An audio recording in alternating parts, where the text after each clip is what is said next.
Hello po sa inyong lahat. Celebrity Chika Time po muna tayo at may inihanda po akong chika para sa inyo. Tara po't magchikahan na po tayo. Asia's multimedia star na si Alden Richards nag-donate ng 1,000 burger sa mga nasalanta ng bagyo.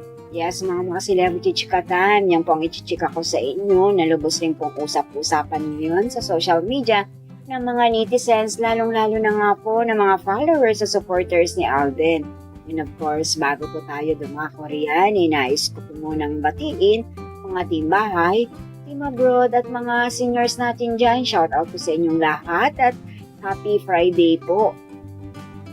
Ibinahagi nga po ng management ni Alden ng Sparkle GMA Artist Center ang kanyang pagbibigay ng donasyon.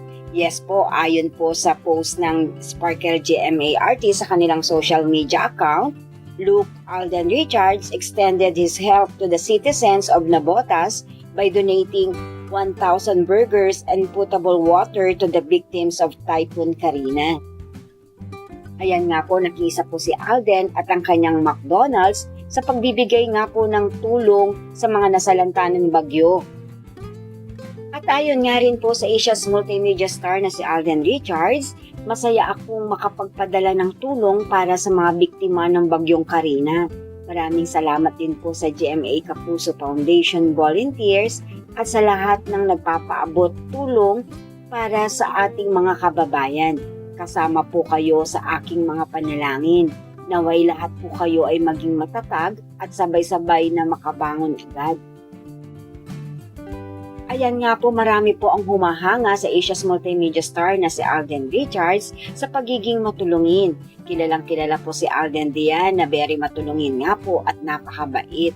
Kung kaya naman po ang balik sa kanya, ay nako, nag-uumapaw po na biyaya. Ayan, at may kasunod na rin nga po ang kanyang McDonald's. Second branch po ito sa Santa Rosa, Laguna. Marami pong blessings ang natatanggap ng Asia's multimedia star. At ito po ay kanyang ibinabahagi sa kanyang mga kababayan sa pamamagitan nga po ng pagtulong. Yan po ang aking Chika Days for today. Salamat po sa inyong panunood. Huwag po kalimutang mag-subscribe. Pwede po mag-comment sa ibaba. Basta wag lamang po harsh o nakakasakit sa isa't isa. Salamat po muli. Spread love, not hate.